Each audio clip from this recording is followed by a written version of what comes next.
Alright, so Ceres Station Escape Blindfolded. Um, it's a pretty dumb thing, but with a little bit of practice it's doable. Most problematic room is probably the staircase room. Not the staircase room, the final room with the elevator, with the platforms.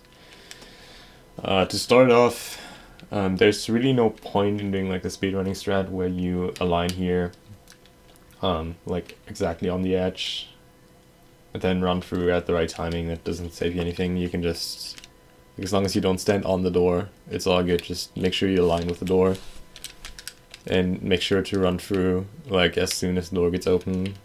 I guess you could technically time this, but the gain is so little that wouldn't be worth it, and you probably just end up losing time. So that's for the start. Again, the first few rooms are pretty straightforward. Actually, very little audio cues that I use for this. So let's have a look into the audio here. So as you notice, the alarm sound is on all the time, and you don't have anything like sounds when Samus lands or footstep sounds. It's all gone. Only thing you can really hear is spin jumping sound, which is still pretty silent compared to like normal gameplay, and the shot sound of Samus shooting. So that's the two audio cues we're going to use mainly for this. So again, we start off with this room. You can just hug this wall, this door here, and run through. What I like to do is hold shoot through the door transition. And that way I know with both these doors when I enter them, because the shot is going to stop for like 2 seconds, and then I know, okay, I'm in the door transition, and as soon as it starts again, I'm back out of the door transition. So that's just noteworthy. So I pretty much hold shoot for the entire time here. You can do a little bit of arm pumping, just make sure you don't arm pump too early there. Again, the time gain is just very little, so it's not really worth it. And this is like the first really interesting room. So you get through this room, bonk the door, doesn't matter. Go through this room, bonk the door, doesn't matter. And now for this door transition, you not only want to hold shoot, but you also want to hold jump through the door transition. And what that does is, it stores a normalized spin jump without you having to do a jump before that. So that's pretty useful. So hold jump and shoot through the door transition. If you get hit by steam here like this, just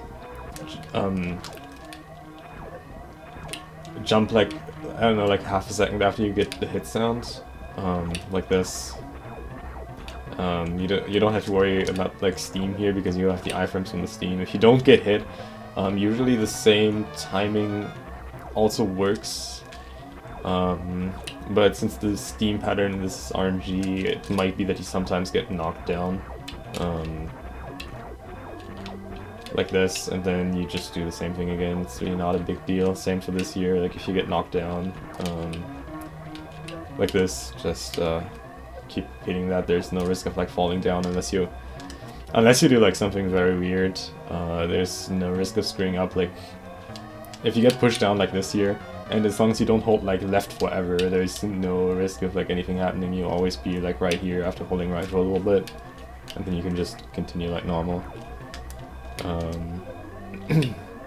Say you do this, and then you're through.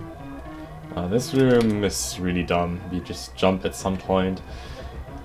Something that can happen is that you get hit by this steam and you jump like at the exact same timing, and then you won't make it on the platform. So just, if you feel like that happened, then just do another jump input. Usually if you hear Samus spin jumping, you always made it. Like there's no way that you spin jump and you didn't make it onto this thing here.